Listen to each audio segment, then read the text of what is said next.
T20 world cup का आगाज होने वाला है। उससे पहले टीम इंडिया के पास न्यूजीलैंड के खिलाफ खेलने के लिए 5 मुकाबले हैं, जो एक तरह से रिहर्सल अभ्यास मैच के लिए कहलाएंगे कि वो 5 मैचों में अपने निखारेंगे T20 वर्ल्ड कप के लिए किस तरह से तैयार है टीम इंडिया। तो यहाँ पे एक सबसे बड़ा नाम आया है जो चेंज हुआ है T20 वर्ल्ड कप T20 वो सीरीज के लिए न्यूजीलैंड के खिलाफ, वो है श्रेयस अय्यर। कि श्रेयस अय्यर की वापसी हुई है 2023 के बाद से उनकी वापसी हुई है, उनको टीम सिलेक्शन में रखा गया है। हाँ, उनको रिप्लेसमेंट में रखा गया है, लेकिन तिलक वर्मा की रिप्लेसमेंट में रखा गया है। तो यहाँ पे हमें देखना पड़ेगा कि श्रेयस अय्यर को जो मौका दिया है, क्या इसके एडवांटेजेस रहेंगे, क्या इसका रोल रहेगा। इस पर ज्यादा जानकारी के लिए हमारे साथ है दिनेश बेदी, जो चर्चा को आगे बढ़ाएंगे।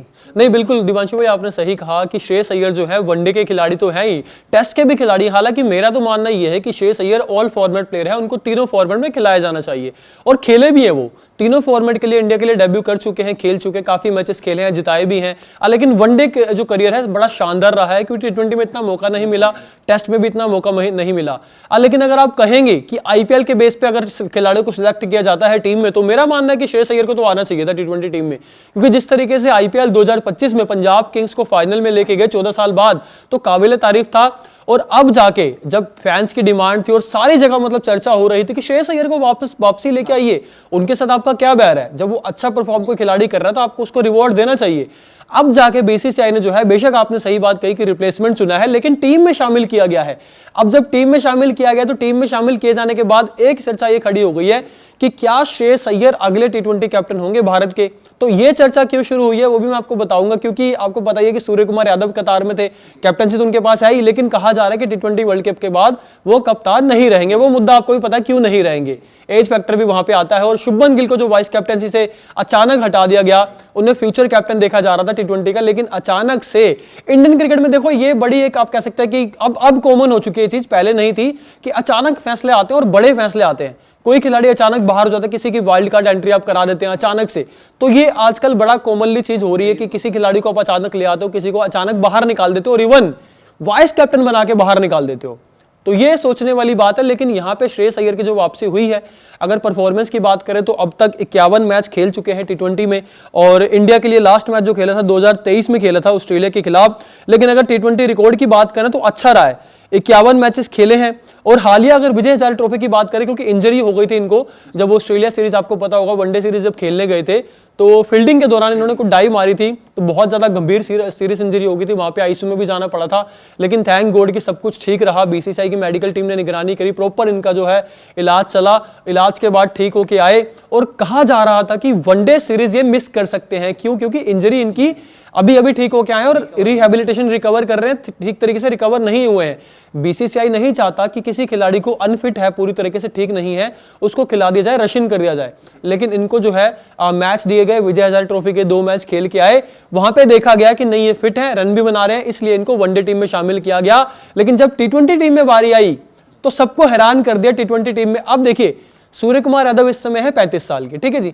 आप सोचते हैं थोड़ा एज फैक्टर आता ही आता है इंडियन क्रिकेट में, आप बेशक कह लें कि एज फैक्टर का कोई वैल्यू वो नहीं होती, मायने नहीं रखते, लेकिन एज फैक्टर आता ही आता है। प्रतिस्पर्धा बहुत ज्यादा कंपटीशन बढ़ चुका है, हर एक बैटर जो है लंबे सिक्स मार रहा है, बिल्कुल परफॉर्मेंस दे रहा है। तो इस लिहाज से एक एज फैक्टर में यही सवाल था अगला कि एज फैक्टर बहुत बड़ा रोल। बिल्कुल नहीं, सूर्य कुमार यादव देखिए उनके साथ तो एक और फंड है ना, उनका एक और फैक्टर वहां पे आ रहा है कि वो ना आप कह लीजिए कि 1-1.5 साल हो रहा है उनके बल्ले से रन नहीं आ रहे, कंसिस्टेंसी नहीं। अब आप ये कह लीजिए कि वो कप्तान है और टीम जीत रही है इसलिए वो कवर हो जा रहा है, मतलब सेलेक्टर्स जो है और टीम मैनेजमेंट जो ये देख रहा है कि वो कैप्टन है और उनकी कप्तानी में टीम जीत रही है, ऐसा नहीं होता।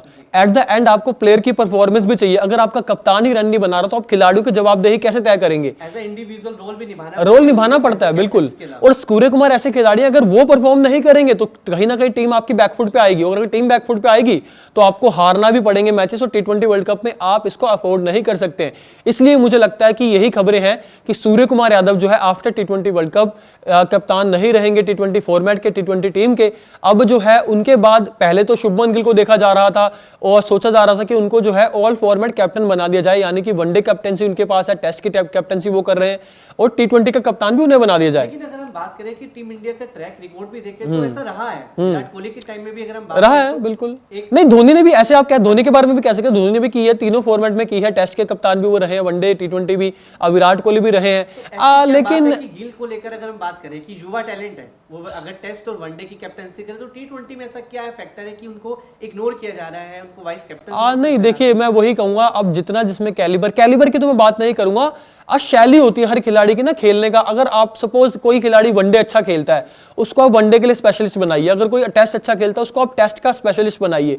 लेकिन T20 अगर वो नहीं खेल पा रहा तो जबरदस्ती आप उसको T20 में मत लेके जाइए, इससे खिलाड़ी की इमेज भी खराब होती है कि वो T20 में नहीं चल पा रहा उस फॉर्मेट के खिलाड़ी। क्योंकि इस समय इंडिया में जो कंपटीशन आपने खुद कहा कि बहुत ज्यादा हाई है, और T20 में खास तौर पे T20 टीम में जगह बनाना आज की डेट में इतना आसान नहीं है। इसी वजह से शुभमन गिल को उप कप्तान होने के बावजूद अपनी जगह गंवानी पड़ी है। इससे आप अंदाजा लगा सकते हैं कि कंपटीशन कितना टफ है। शुभमन गिल जो बाहर गए हैं, उनकी जगह बाकी खिलाड़ी को चुना गया है, लेकिन मुझे लगता है कि कहीं ना कहीं श्रेयस अय्यर जो है कतार में है। और पहले भी जब आईपीएल पंजाब किंग्स को लेके गए थे फाइनल में, उसी समय ये खबरें शुरू आने लग गई थी, चर्चा शुरू हो चुकी थी कि ये जो है इंडिया के नेक्स्ट T20 कैप्टन होंगे।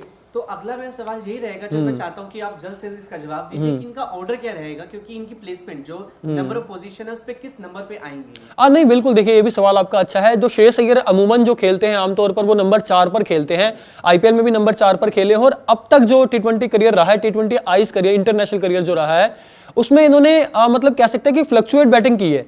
इनका पहले जो नंबर था वो फिक्स नहीं था कि नंबर 4 पर करेंगे, नंबर 5 पर करेंगे, पहले ये नीचे भी खेले हैं। लेकिन पिछले कुछ समय से इनका जो है एक पोजीशन इनको दी गई है। नंबर 4 जो है बड़ा क्रूशियल स्पोर्ट होता है, इंडियन क्रिकेट की बात करें या फिर इंटरनेशनल क्रिकेट की बात करें, वहां पे जो है आपको खेलना और संभल कर खेलना पड़ता है, क्योंकि वहां पे आपको दरकार होती है कि आप एक एंकर इनिंग खेलें। आप एक्सेलरेट तो करें, आप रन तेजी से बनाएं, लेकिन आपको साथ साथ एक छोर बचा के रखना पड़ता है कि विकेट अगर गिर रही है तो आप छोर बचा के रखें। और श्रेयस अय्यर उसमें माहिर है और वही उन्होंने करके दिखाया। इसी वजह से चर्चा चली थी कि इस खिलाड़ी को जो है आप ना केवल T20 टीम में लेके आइए, बल्कि इनको कैप्टेंसी भी दीजिए, क्योंकि जिस तरीके से जिम्मेदारी निभाते हैं, बल्कि जिम्मेदारी में ये और निखर जाते हैं। आपने देखा इनका बतौर कप्तान आईपीएल सीजन बड़ा शानदार रहा, और इससे पहले कोलकाता नाइट राइडर्स को जिता चुके हैं ट्रॉफी, 2024 की ट्रॉफी जिता चुके हैं। तो यहाँ पे मुझे लगता है कि श्रेयस अय्यर को लेकर जो बातें चल रही हैं, कहीं ना कहीं उसमें मुझे लगता है थोड़ी बहुत सच्चाई हो सकती है कि आफ्टर T20 वर्ल्ड कप 2026 के बाद आप श्रेयस अय्यर को मे भी देख सकते हैं नेक्स्ट इंडिया T20 कैप्टन। मेरा आखिरी सवाल आपसे यही रहेगा कि जैसे 3 मैचों के लिए, बिल्कुल 3 मैचों के लिए इनको न्यूजीलैंड के खिलाफ रखा गया रिप्लेसमेंट के तौर पर, क्या 5 मैच खिलाए जाएंगे अभी इस पर? ये भी देखिए बड़ा ट्रिकी सवाल है, क्योंकि तिलक वर्मा जो है ना, तिलक वर्मा की स्पोर्ट पक्की है, उनकी जगह को लेके कोई फैन बट नहीं है कि वो रहेंगे या नहीं रहेंगे, क्योंकि वो T20 रैंकिंग में बहुत ऊपर हैं, 3रे या 4थे नंबर पर हैं, तो उनको तो आप बाहर नहीं कर सकते। और जो एंकर इनिंग वाली मैंने बात की, तिलक वर्मा भी इस चीज के बड़े माहिर खिलाड़ी हैं, वो भी एंकर इनिंग खेल सकते हैं। एशिया कप के फाइनल में उन्होंने करके दिखाया ये चीज, और मुझे लगता है कि तिलक वर्मा तो उस टीम में रहेंगे। लेकिन जब तिलक वर्मा की बात आती है, फिर श्रेयस अय्यर को आप कहां खिलाएंगे, ये सवाल खड़ा हो जाता है, क्योंकि सूर्य कुमार यादव जो है नंबर 3 पर खेलते हैं, श्रेयस अय्यर खेलते हैं नंबर 4 पर। तिलक वर्मा को आप नंबर 3 पर भी खिला लेते हैं, नंबर 4 पर भी खिला लेते हैं। लेकिन अगर तिलक वर्मा रहेंगे, क्या श्रेयस अय्यर की जगह बन पाएगी, ये भी देखिए कठिन सवाल है। लेकिन अगर T20 वर्ल्ड कप के बाद कहीं सूर्य कुमार यादव के साथ 19-20 होता है, उनका परफॉर्मेंस नहीं आ पाता, उन्हें कैप्टेंसी तो गंवानी पड़ेगी, सॉरी टू से, बट मुझे कहना पड़ेगा उनको कैप्टेंसी तो गंवानी पड़ेगी, साथ ही साथ टीम से जगह भी उनको गंवानी पड़ सकती है, और फिर श्रेयस अय्यर की एंट्री टीम में हो सकती है। तो ऐसे में देखना बड़ा दिलचस्प रहेगा आने वाले मुकाबलों में कि श्रेयस अय्यर का क्या रोल रहेगा, क्या उनको 3 मैचों के लिए उनको जगह मिलेगी, सबसे बड़ा सवाल ये रहेगा। नंबर दूसरा सवाल कि आने वाले मुकाबलों में क्या उनको जगह रखा जाएगा, या फिर उनको स्टैंड बाय के तौर पर रखा जाएगा, स्टैंड पे वेट करना पड़ेगा। ऐसी तमाम लगातार खबरों के लिए देखते रहिए कड़क कड़क के स्पेशल बाकी शोज को, बाकी वीडियोस को लगातार देखते रहिए, अपना प्यार दीजिए, उनको लाइक कीजिए, सब्सक्राइब कीजिए, ज्यादा से ज्यादा शेयर कीजिए। धन्यवाद।